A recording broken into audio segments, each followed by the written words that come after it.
Okay, let's talk about creating tests and copying them into new courses. So, tests take a long time to make.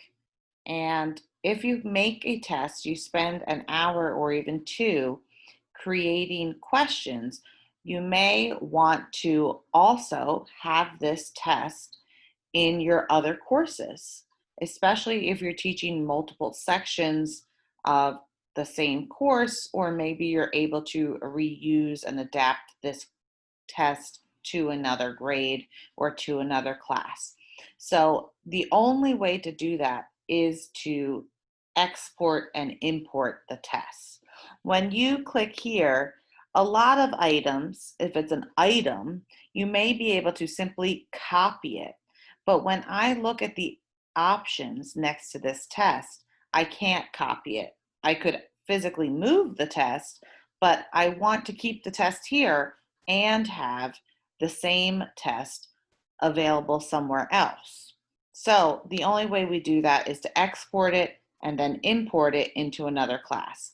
So I'm in my sixth grade Blackboard, and I created an example test on the week within the week 4 folder. And what we're going to do is move it out of this Blackboard completely and then into another Blackboard. So at the bottom on your class management panel, under class tools, you are going to click where it says test surveys and pools. This is where your tests, surveys, and pools are stored within your Blackboard. When you click on tests, it's going to give you options to build a test, to import a test, and then shows you all the tests that are currently saved in this course's Blackboard.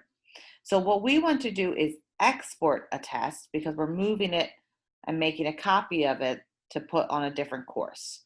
So I'm going to be moving this example test, and on the down arrow next to the test, it gives you the option to export to a local computer. You can export to the content collection, but what I find for me is that there's so many things in there. This is kind of like the Blackboard Google Drive, except it's just Blackboard, not Google. I find it hard to locate things again. So I usually just export to the local computer.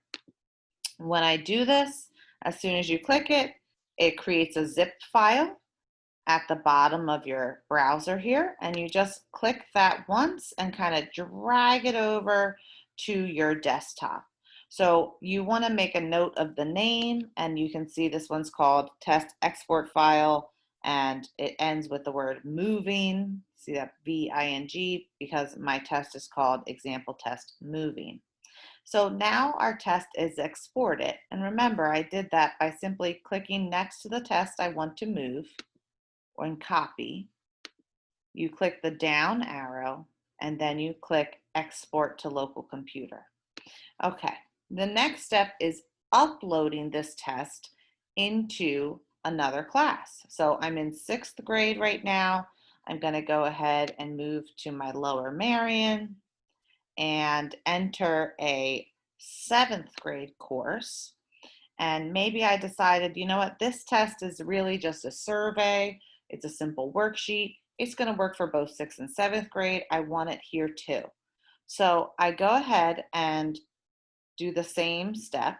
I come to class tools. I scroll down to test surveys and pools and click into the tests option. And when I'm here, I have options. I can build, I can import, or I could export these tests that are already here. I want to import the test that I just took out of sixth grade. So I'm going to select import. Once you're here, you have the option to browse your computer or your content collection. It's on my desktop. So I'm browsing my computer and looking for this text export file. So I go ahead and click browse my computer, and we need to just scroll down. It's a zip, and you can see here it is, test export file, and it's the example test moving. So I go ahead and pick that, open it, it attaches the zip. Keep in mind, I never opened this zip file. There's several files in here that make up the test, and you don't mess with them. You just put the zip folder right here on your desktop and you add it here. You do not have to open it or mess with anything inside of it. So here it is. You can see it is attached and you click submit. Blackboard will tell you that the process is complete. And then if you went and checked here where it said test surveys and pools, now it's in your bank of tests in this course. You can do several things here. Say this was labeled incorrectly. It was labeled for week 2, but now that we're in 7th grade, I'm actually using it in week 4 and I want to edit it or I want to change it. On the down arrow, this is where you can edit the test. So you can edit the test canvas. Maybe you add a few specific questions. You get rid of a question. You adjust the points. You can edit this now.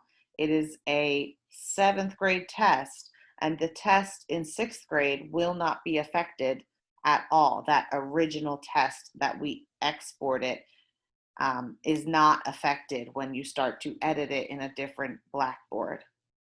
So to get this actually posted and ready to roll, you would find the folder you want to put it in. So I'll go ahead and say I'm moving this to week 4 in 7th grade. I would build an assessment. So you find test. And then here you have the option to create a new test, but you don't want to do that. We're saving time by exporting and importing. So you can see the test that we just imported is now available as an existing test in this Blackboard. So you select the one that you want, hit submit, and then you'll have the options to edit the content link description, to set your due date, to decide if it is available now, timer, completion, all of those regular test options. And these are all unique to this test in 7th grade. This does not change or affect the original test that you had exported, the one that's in 6th grade. Nothing changes on there. So we would go ahead and submit that. The test is generally defaulted to not available or hidden from students. If you're ready to make it available, you simply push your down arrow and pick make available. So that's way up here. And of course, you also have options to edit the test and edit the test options here.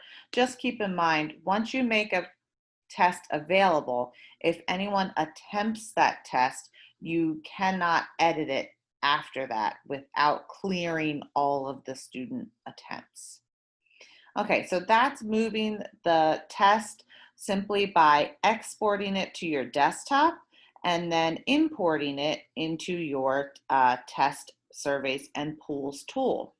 There is one snafu. Sometimes you may be exporting this test and you actually are getting it from someone else, or someone else wants to send you a test.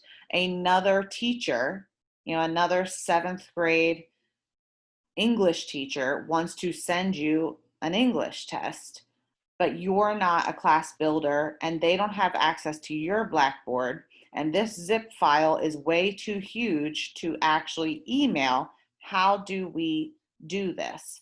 The easiest way is to go ahead and add this to a Google Drive folder.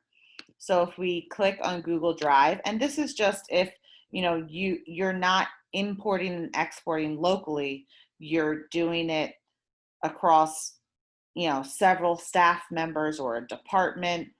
So all you do is you take this zip folder and you just add it to your drive wherever you want that to be. So it's uploading right here. And it will show you, like, here's all the things in that folder. We don't want to open any of those folders.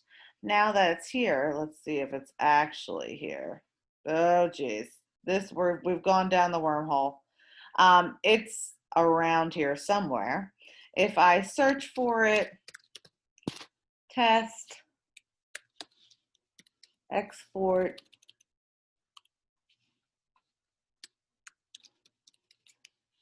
file, you can see that you can find that. I think I just accidentally dropped it into a random um, folder. So when you look at the test, it will show you all these files, and you might be a little intimidated because these are all like the inner workings of a Blackboard test. You don't have to click on any of these things. You literally just put it in a Google folder, share that folder with the staff members that you want to have access to the test. And then all they do is when they click on it, they don't click on any of these individual things. They simply select the download button, download it. You see, I have a duplicate. It's the same file because this is just a different way to access it. Now it is on each person's individually Chrome browser. They can drag it onto their desktop and follow the steps from the beginning of the video to import it to their Blackboard.